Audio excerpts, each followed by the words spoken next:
Hi friends, welcome to Shaila சமையல். புதுசாக பார்க்குறவங்க நம்ம சேனலை சப்ஸ்கிரைப் பண்ணிக்கோங்க. பாய் வீட்டு மீன் குழம்பு தேவையான பொருட்கள் பார்க்கலாமா? மீன், புளி கரைசல்,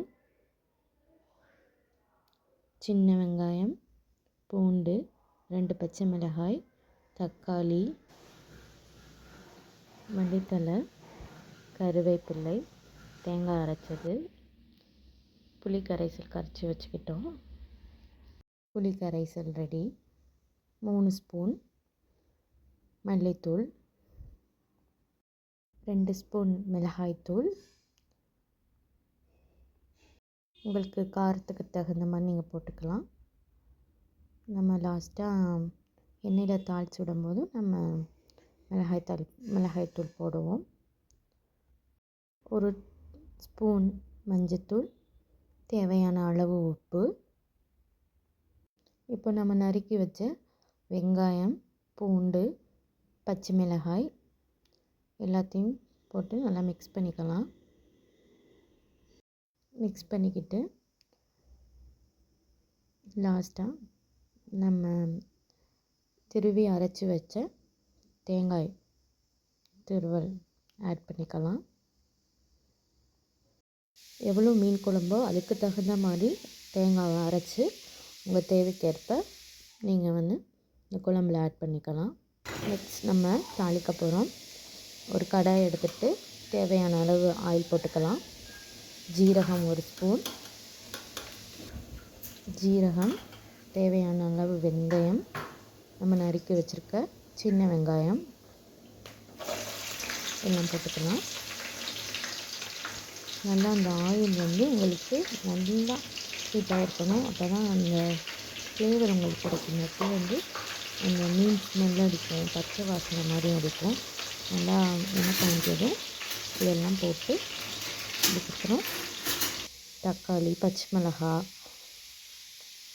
பூண்டு எல்லாம் போட்டு நல்லா வதக்கிக்கோங்க. தக்காளி, வெங்காயம், மிளகாய், பூண்டு எல்லாத்தையும் போட்டு நல்லா வதக்குங்க. நல்லா வதக்குனதுக்கப்புறம் கருவேப்பிலையை போட்டு நல்லா வதக்கிக்கலாம். அரைச்சி வச்ச தக்காளி ஆட் பண்ணிக்கலாம். ஏற்கனவே நம்ம தாளிப்புக்காண்டி தக்காளி போட்டிருக்கோம். எக்ஸ்ட்ரா ஒரு தக்காளி மிக்சியில் நல்லா நைஸாக அரைச்சி அதையும் நீங்கள் ஆட் பண்ணிக்கலாம். அது நல்லா டேஸ்ட் கொடுக்கும் உங்களுக்கு. தக்காளி நல்லா வதக்குனதுக்கப்புறம் மிளகாய்த்தூள் எண்ணெயில் வதக்கி விட்டால் அது மீன் குழம்பு கொஞ்சம் காரசாரமாக இருந்தால் தான் நல்லா டேஸ்ட்டாக இருக்கும். ஏற்கனவே நம்ம போட்டிருக்கோம் அந்த புளி கரைசலில் எக்ஸ்ட்ரா. அப்போ தான் நல்லா கலர்ஃபுல்லாக நல்ல காரசாரமாக இருக்கும், டேஸ்ட்டாகவும் இருக்கும். ட்ரை பண்ணி பாருங்கள். நல்லா அந்த எண்ணெய் பிரிஞ்சோன்னா ஸ்மெல் வரும். அதுக்கப்புறம் நம்ம ரெடி பண்ணி வச்சுருக்க புளி கரைசல் மசாலாஸ்லாம் போட்டு வச்சுருக்கோம்ல, அந்த புளி கரைசல் நல்லா கொதி வந்தோடனே நம்ம இதில் ஆட் பண்ணிக்கலாம். இந்த புளி கரைசல் நல்லா கொதி வந்தோடனே அதுக்கப்புறம் நம்ம மீனை போட்டுக்கலாம். எல்லா மீனையும் போட்டு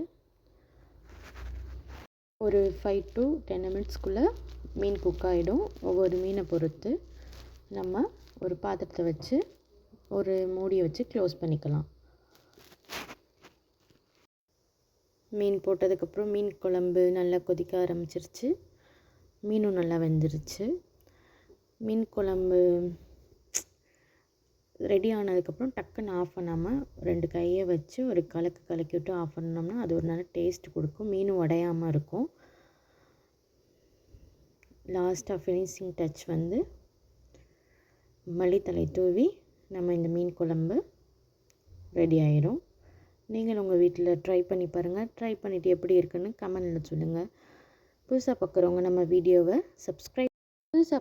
நம்ம சேனலை சப்ஸ்கிரைப் பண்ணிக்கோங்க. தேங்க்ஸ் ஃபார் வாட்சிங்.